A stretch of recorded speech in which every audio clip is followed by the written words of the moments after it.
E será que o Pinóquio de Guilherme Del Toro é a versão do Pinóquio que a gente merecia? Ou será que é mais uma versão esquecível desse personagem? Vem comigo que no vídeo eu já vou trazer a crítica do filme Pinóquio, de Guilherme Del Toro.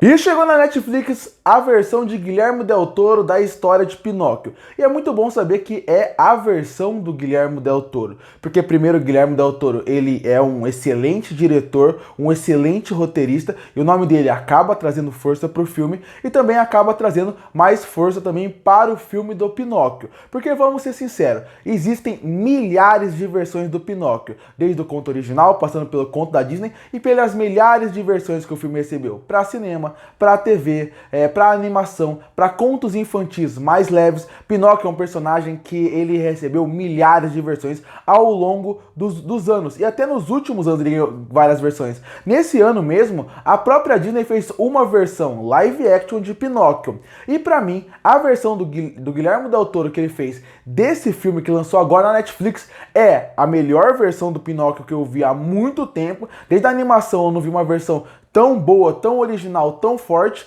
e também, obviamente, é uma versão bem melhor que o que a Disney fez esse ano no seu live action.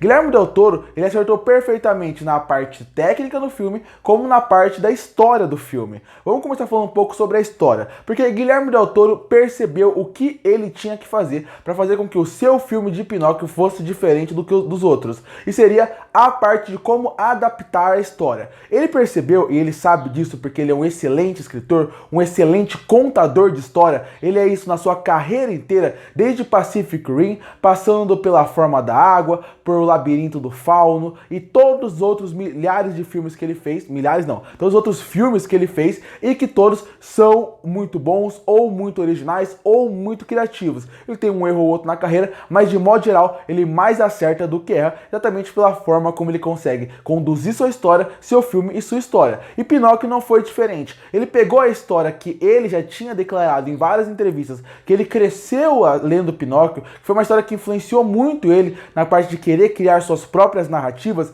e ele fez a adaptação que eu considero a forma ideal de você adaptar uma história, que seria você contar aquela história na sua visão, no seu olhar, a sua visão daquele mundo. É isso que uma adaptação tem que ser. Ele não tem que ser um copia e cola do que já foi feito, senão você não tem originalidade, você só tem um nada, algo que é esquecível. Aqui Guilherme Del Toro coloca sua mão, e sua mão forte e competente, que transforma a história de Pinóquio em todos os sentidos numa história grandiosa, emocionante, atual e ao mesmo tempo que traz um frescor novo para uma história que nem se passa nos dias de hoje. Guilherme Del Toro entendeu o que ele tinha que fazer, e dessa forma ele conseguiu dar mais tempo pro Gepeto dentro da sua história, onde a gente cria uma ligação mais forte que você quase não cria em nenhum filme com o Gepeto. Ele conseguiu trazer os personagens clássicos de Pinóquio, do Grilo Falante ou de outros personagens, de uma forma até diferente, de uma forma que ele trabalha as coisas de uma forma diferente. Eu gosto muito de como ele trabalha, por exemplo, a Fada Azul aqui nesse filme, e até a ideia de discussões que ela pode trazer da vida após a morte,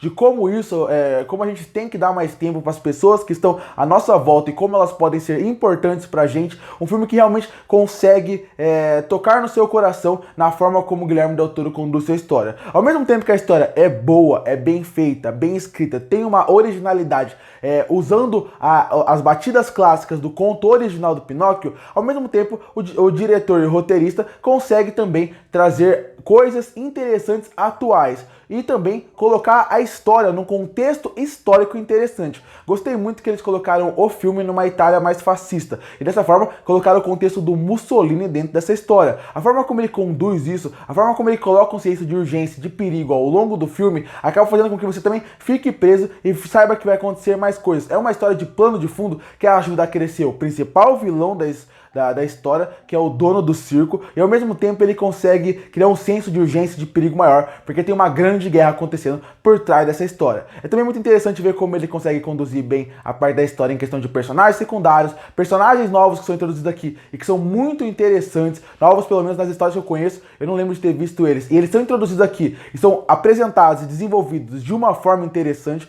Como eu falei, a discussão da morte está aqui no filme, e aí entra outro ponto que a história é muito boa, que é a parte de como eles discutem algumas coisas, desde a parte de paternidade, passando a parte de realmente a vida após a morte, o sentido da vida, como que a gente vai, como a gente evolui, como os erros são importantes para evoluir. Tudo isso é muito bom. O roteiro, ele tem alguns probleminhas que eu até admito, que eu acho que um ponto ou outro eu queria ter visto um pouco mais. Eu também acho que tem alguns pontos em questão de roteiro que eu acho que passou um pouquinho mais rápido do que eu achei que ia passar, ainda mais para um filme de quase 2 horas, mas mesmo assim, de modo geral, o que o Guilherme Del Toro fez aqui me agradou muito no ponto de a história, ela tem as batidas clássicas, mas com uma visão diferente, com mais elemento, com mais desenvolvimento de todos os personagens, além do Pinóquio, e ao mesmo tempo ele não perde a essência do clássico, trazendo uma boa mensagem, uma boa discussão política, uma discussão atual que é importante. Então a história, ela é bem redonda. E eu tenho que falar um pouco do Pinóquio também,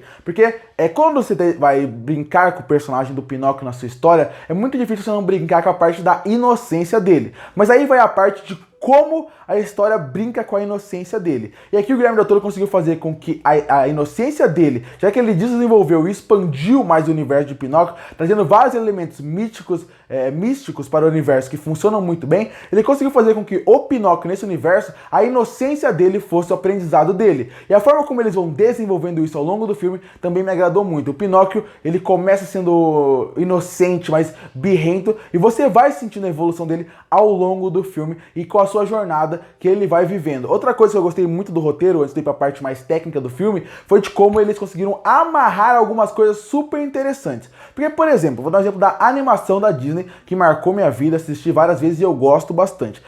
Em alguns momentos da versão da Disney, até parece que alguns trechos não se encaixam tão bem. Você cria algumas dúvidas, como, por exemplo, quando o GP é engolido por uma baleia. Quando você está assistindo o filme da Disney, você fica pensando, por que ele foi pro meio do mar tentar encontrar uma baleia?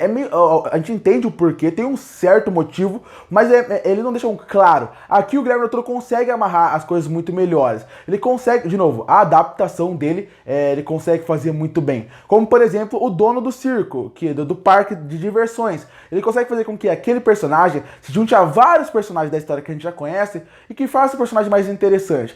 Inclusive, o universo dele é tão rico e tão interessante que eu queria ter visto mais daqueles outros personagens do circo, mais das outras pessoas que estão ali com eles, como eles pensam aquele chefe e tudo que tem em volta deles. Isso eu queria ter visto um pouco mais. Mas de modo geral, é o que eu falei, a história ela é muito bem amarrada em quase tudo que tenta fazer. E aí a gente entra na parte técnica. E aí eu tenho que elogiar uma outra coisa que eu adoro e que é uma arte que, infelizmente, pela dificuldade de fazer, poucos filmes tentam explorar essa área, que é o stop motion. Stop motion é uma arte muito linda, eu acho uma das artes mais bonitas que tem, pela forma como o cara tem que fazer, pelo detalhe de cada cena, que ele tem que mudar braço por braço, cena por cena, e construir aquilo para se tornar real. É como se ele realmente...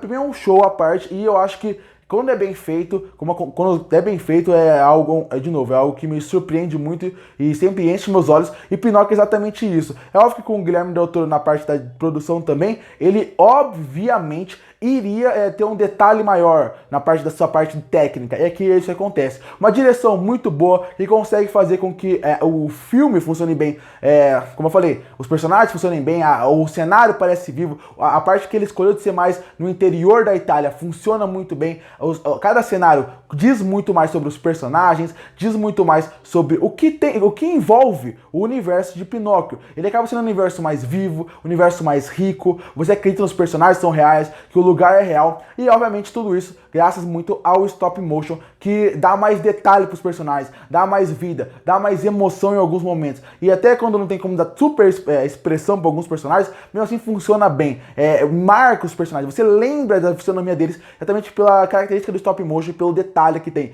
nos detalhes do personagem e tudo que tem em volta deles. O stop motion, ele dá um algo a mais pro filme, ele faz com que o Pinóquio da Netflix seja mais do que só uma outra versão do Pinóquio, ele tem uma versão a mais, com algo a mais, que entregue mais para ele. Então, em questão de tecnicamente, stop motion ajuda muito, mas a direção, as luzes, as cores, tudo me agrada muito, tudo me faz realmente gostar mais desse filme. Por isso que ele se torna um dos filmes que eu mais gostei do ano, exatamente pela originalidade que ele tem em todos os sentidos. Inclusive, a parte do stop motion, com a cor, com a forma como eles trabalham esse universo, junto com o roteiro, até trabalham uma parte de uma vertente do roteiro religiosa, que eu gostei bastante, porque toca um pouco na ferida em alguns momentos. E antes de fechar, eu só queria também elogiar a trilha sonora do filme, que também combinou muito com esse universo e também deu uma originalidade pro filme como um todo. Concluindo, Pinóquio da Netflix é um filme fantástico, um dos melhores filmes do ano, que tem alguns deslizes e algumas coisas que não me agradam tanto, que